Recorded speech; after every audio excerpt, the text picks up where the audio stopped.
Hola, ¿qué tal? Bienvenidos, bienvenidas, bienvenides a este espacio de disertación en tópicos relacionados con la psicología forense. Mi nombre es Perla Razo y estoy aquí con ustedes para platicar de temas que me parecen sumamente relevantes en nuestro ámbito y que muchas veces no le damos el interés suficiente o el interés necesario que tienen en el momento de nuestro actuar como profesionales en psicología. Y bueno, en este pequeño episodio, en esta cápsula, quiero contarles de algo que me ha tenido girando muchísimo la cabeza y que se ha hablado mucho recientemente, hasta pareciese un tópico de moda, que es el análisis de contexto.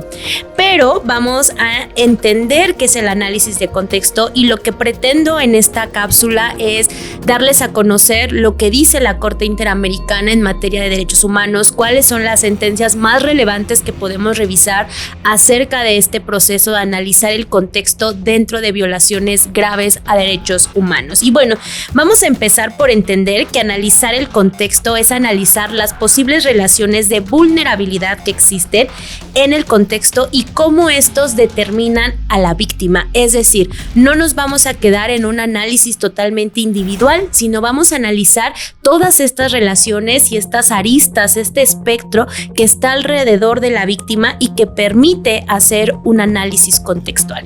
Y hay que entender, uno, que el análisis de contexto es una herramienta, es parte de una metodología y de un procedimiento. El análisis de contexto nos va a permitir conocer más allá de la sintomatología individual, más allá de una evaluación puramente individual y practicada a la víctima. Hay que establecer la verdad del acontecido y esta herramienta auxilia a entender que las vulneraciones a los derechos humanos no son fenómenos inconexos. ¿Qué quiere decir? Que estas violaciones no surgen de la nada, ¿no? Sino que estas violaciones están atrapadas dentro de estos contextos, dentro de estas violencias institucionales. De tal forma, el contexto no es un fenómeno estático ni determinado.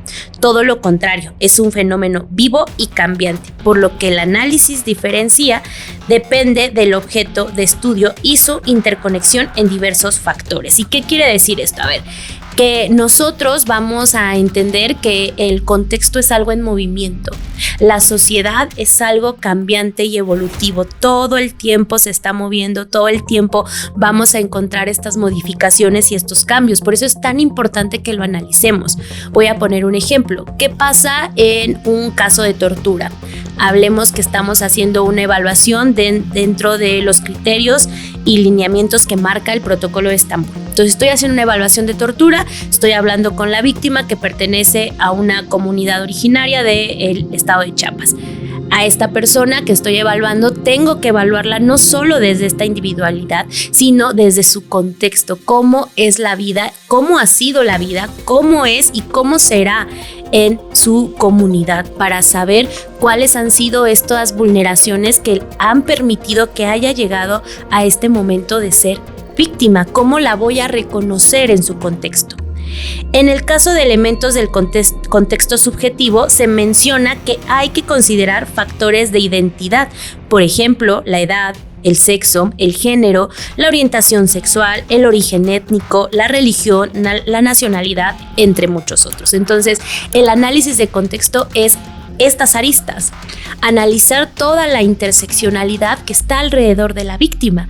Hay que analizar cuál es su edad, si eso la pone en una situación de vulnerabilidad, su sexo, esta determinación biológica, su orientación sexual, que por supuesto sabemos cuántos delitos se cometen en contra de la comunidad. También hay que determinar su origen étnico, si existe, su religión. Hablemos de todo esto que está pasando en Palestina, ¿no? Entonces podemos entender que esto se está dando en un contexto específico de un conflicto histórico que existe, ¿no? Entonces eso es lo que nos invita el análisis de contexto a determinar y a analizar. También existen otros factores como el nivel educativo, las condiciones laborales, condiciones migratorias, de salud, nivel socioeconómico, entre muchas otras. ¿Se dan cuenta? El análisis de contexto lo que nos invita es a realizar evaluaciones analizadas desde la interseccionalidad, desde poder identificar y poder ver qué es lo que estaba pasando alrededor de este proceso victimal. Es decir, posicionar a la víctima en su contexto, reconocerla dentro de estas interseccionalidades y poder determinar cómo se llevan a cabo.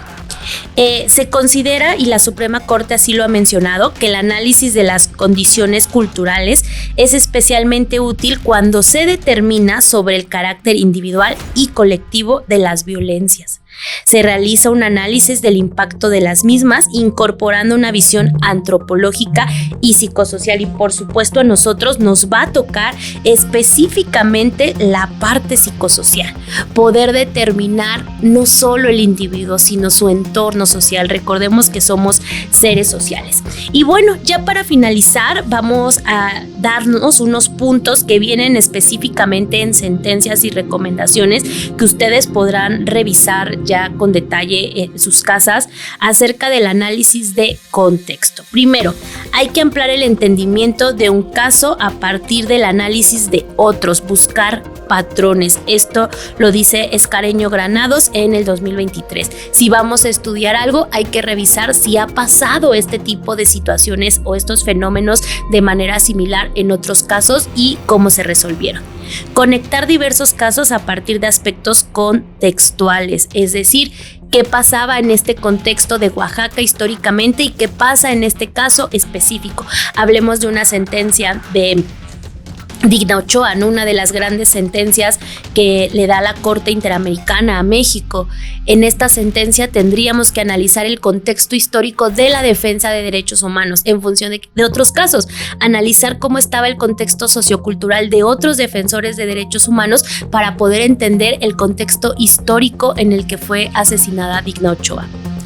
Lograr una correcta identificación de patrones y responsabilidades. Esto lo dice la Oficina de México del Alto Comisionado de Naciones Unidas para los Derechos Humanos en 2018.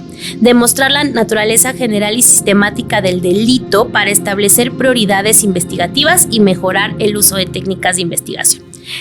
Siguiente, identificar al agresor por las características del delito, estudiar posibles relaciones de subordinación entre las partes involucradas, y esto me parece elemental.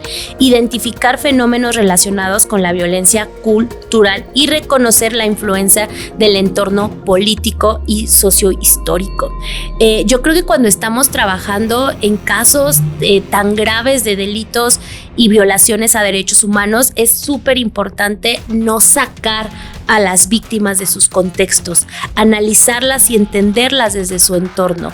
Cómo es esta política, cómo es esta comunidad, cómo es este entorno sociocultural en el que la víctima se encuentra inmersa, para entonces poder entender por qué la violencia se está gestando de esta manera y tomar acciones preventivas. Entonces, cada vez que nosotros estemos ante un caso, hablemos de casos que desgraciadamente vemos de manera frecuente, que son violencias sexuales en todos los niveles. ¿Por qué esta mujer en este contexto de violencia denunció 5 años después? Pues hay que analizar el contexto actual y el contexto en donde surgía esta violencia. ¿Por qué su contexto, si es así, tuvo alguna intervención para que la víctima denunciara 5 años después? Entonces, poder analizar si a lo mejor estaba en un entorno de violencia, si a lo mejor nos estábamos encontrando en una situación en donde la víctima vivía en un sistema familiar que escondía estos procesos de violencia y no los reconocía, si su comunidad no le dio el reconocimiento de víctima, no le permitió tomar este posicionamiento. Hay que analizar para poder entender, no únicamente decir, bueno, no denunció inmediatamente, entonces pierde más valor su declaración, ¿no? Pierde un valor distinto. Entonces, esto es muy importante que nosotros lo podamos tener en consideración. Y bueno, eso sería todo por este capítulo de nuestras pequeñas cápsulas en donde estaremos viendo tópicos relacionados con la psicología forense. Acuérdense que es muy importante siempre entender que nuestro trabajo implica procesos de justicia para víctimas y personas investigadas. Les agradezco mucho. Mi nombre es Perla Razo, siempre tratando de buscar un análisis con perspectiva de género, infancia y derechos humanos. Muchas gracias.